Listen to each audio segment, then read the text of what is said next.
Happy Super Bowl Sunday. Happy Super Sunday.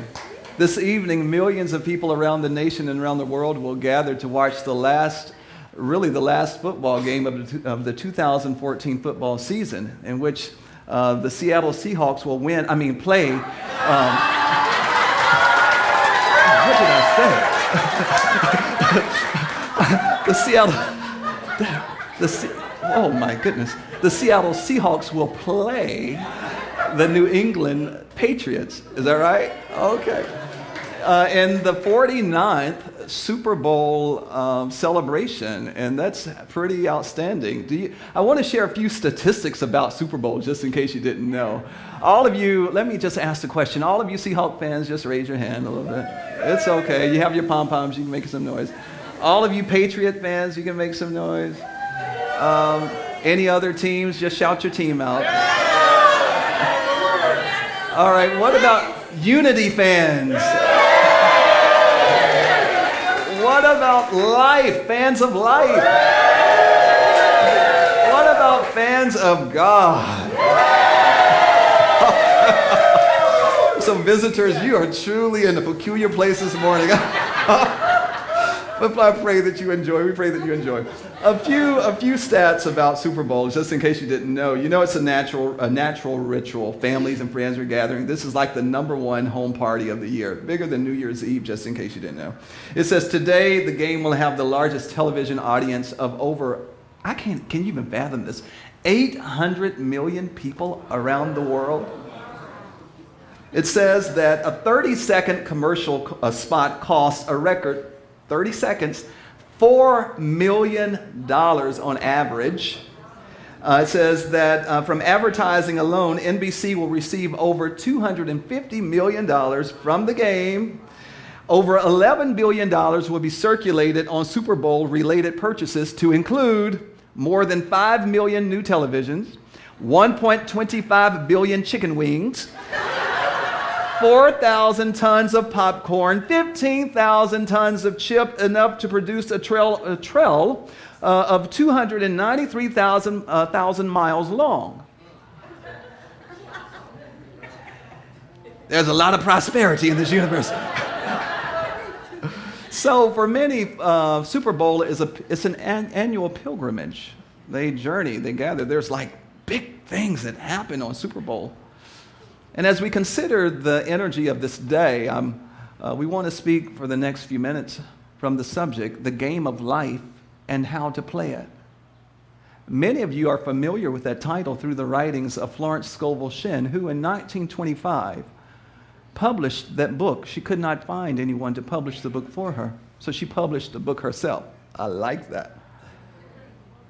In the game of life, and you'll find it. How many of you have this in your personal library? If you do not, I encourage you to get it. In this particular compilation series, it's the writings of Florence Scovel Shinn, you'll find a few other of her books, popular writings. Your Word is Your Wand, or The Power of the Spoken Word, or Successful, let's see, what was this? It was a wonderful, I think you will really love this. The Secret Door to Success. Make sure you get this book. You can download it. In the book, Florence says that most people look at life and consider life to be a battle, always struggling and fighting, and it's just ups and downs. It's a constant struggle, a constant fight, a constant battle. But she says life is not a battle. It's not supposed to be a battle, and I agree with this. She says life is a game, and the game can be fun if you know how to play it. The game is ultimately, it's the game of boomerang. Get the image of a boomerang in your mind. Especially, when I was there working with the Aboriginal community in Australia, boomerang was really big in that, with the community. The boomerang, what happens? We throw the boomerang out, and it does what? It returns to the point of origin. But here's the thing about the boomerang. It doesn't return with the same force that we sent it out. It's going to return with a greater force. And we're sending boomerangs out into the universe daily, every moment, with our thoughts, our words, and our deeds. I like to ask the question, how many of you have ever had your boomerang to come back and knock you off your feet?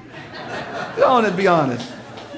I mean, in the game of life, it knocks you on your derriere. Pardon me. You got it.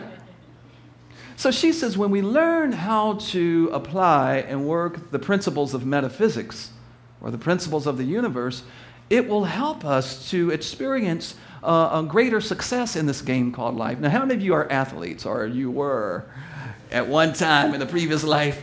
Football players, raise your hand. Basketball players, soccer, volleyball, tennis, cheerleaders, surfers, soccer. Well, I said this at the 8 a.m. service, and there was some looks, people looked with such surprise. The last 2 years of high school, I was a member of the football team.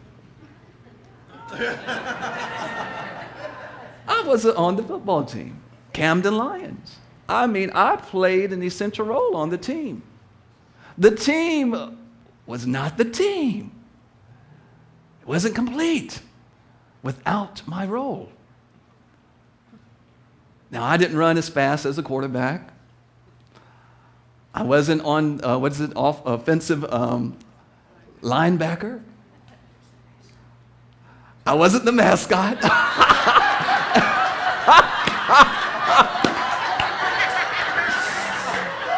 Nor was I the water boy.